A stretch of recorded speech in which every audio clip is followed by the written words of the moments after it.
जब आपके घर में अचानक से मेहमान आ जाएँ तो आपको कुछ समझ में ना आए कि क्या बनाएँ। अगर आपके पास घर में कीमा मौजूद है तो ये सॉफ्ट और जूसी कटलेट्स बनाएं। मेहमान सब चीज़ों को छोड़कर इनको खाएंगे।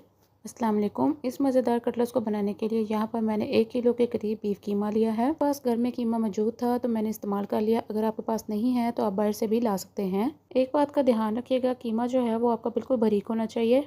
अगर कीमा मोटा हुआ तो ये बनाते वक्त सारे कटलेट्स टूट जाएंगे। कीमे में 1 टेबलस्पून भर के अदरक लहसुन पेस्ट डालेंगे। अदरक लहसुन पेस्ट के बाद अब यहाँ पर मैंने 2 मीडियम साइज़ के प्याज और 4 हरी मिर्चों को मिनी ब्लेंडर में डालकर इसका पेस्ट बना लिया था।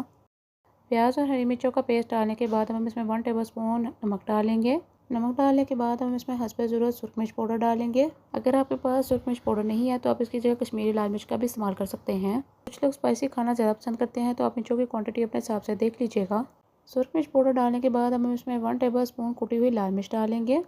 कुटी हुई लाल मिर्च के बाद अब हम इसमें 1 टेबलस्पून ज़ीरा डालेंगे। ज़ीरा डालने के बाद हम इसमें 1 टेबलस्पून कुटा हुआ खुश्क धनिया डालेंगे। खुश्क धनिया डालने के बाद अब हम इसमें 1 टेबलस्पून गरम मसाला पाउडर डालेंगे। गरम मसाला डालने के बाद यहाँ पर मैंने 1 पैकेट नेशनल सीख कबाब मसाला लिया है। मैं इसमें पहले ही मसालों का इस्तेमाल कर चुकी हूँ। अब इसको और मज़ेदार बनाने के लिए इसमें नेशनल सीख कबाब हाफ़ पैकेट मसाला डाल लेंगे। मसाला डालने के बाद हम इसको हाथों की मदद से अच्छी तरह से मिक्स कर लेंगे।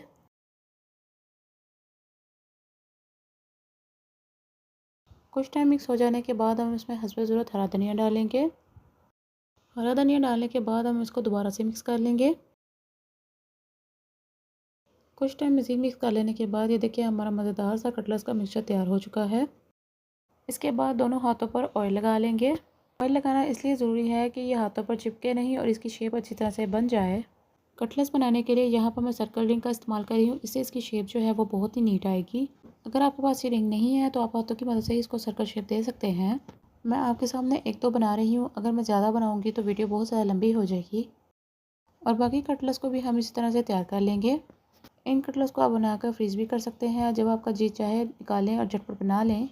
अब इसको हम आधे घंटे के लिए फ्रीज़र में रख लेंगे ताकि ये अच्छी तरह से सेट हो जाए। मैं वीडियो बना रही हूँ इसलिए मैं इसको सिर्फ आधे घंटे के लिए फ्रिज में रख रही हूँ। इसके बाद पैन लेंगे। पैन में 2 टेबलस्पून घी डाल लेंगे। अगर आपके पास घी नहीं है तो आप इसकी जगह ऑयल का भी इस्तेमाल कर सकते हैं। घी गर्म हो चुका है। अब हमने जो फ्रीज़र में कटलेट्स रखे होते हैं उनको बाहर निकाल लेंगे। ये देखिए आधे घंटे के बाद हमारे कटलेट्स जो है वो सेट हो चुके हैं। अब इनको बना लेंगे। इनको बनाने के लिए आपकी आँच जो है वो बिल्कुल मीडियम होनी चाहिए।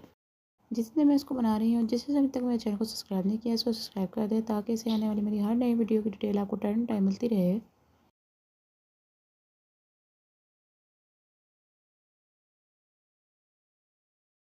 कुछ टाइम एक साइड से पक जाने के बाद हम इसकी साइड चेंज कर लेंगे। माशाल्लाह से इसकी खुशबू ने मेरी भूख को और भी बढ़ा दिया है। दोनों साइड से गोल्डन ब्राउन हो जाने के बाद हम इसको पैन से बाहर निकाल लेंगे। और बाकी के कटलेट्स को भी हम इसी तरह से तैयार कर लेंगे। तैयार हो जाने के बाद हम इसको सर्व कर लेंगे। आप भी जैसे चाहें उस मज़ेदार से सॉफ्ट जूसी बीफ कटलेट्स को बनाकर ज़रूर ट्राई कीजिएगा। मुझे कमेंट्स बॉक्स में ज़रूर बताइएगा कि आपके ये सॉफ्ट मज़ेदार से बीफ जूसी कटलेट्स कैसे बने थे।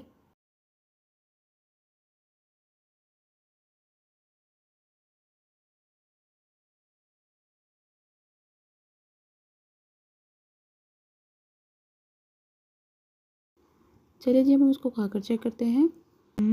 वाह जी वाह! ये इतने सॉफ्ट और जूसी बनकर तैयार हुए हैं कि मैं आपको बता नहीं सकती। चलिए ठीक है, मुझे दुआ में याद रखिएगा। मिलते हैं इंशाल्लाह नेक्स्ट वीडियो में। तब तक के लिए अल्लाह हाफ़िज़।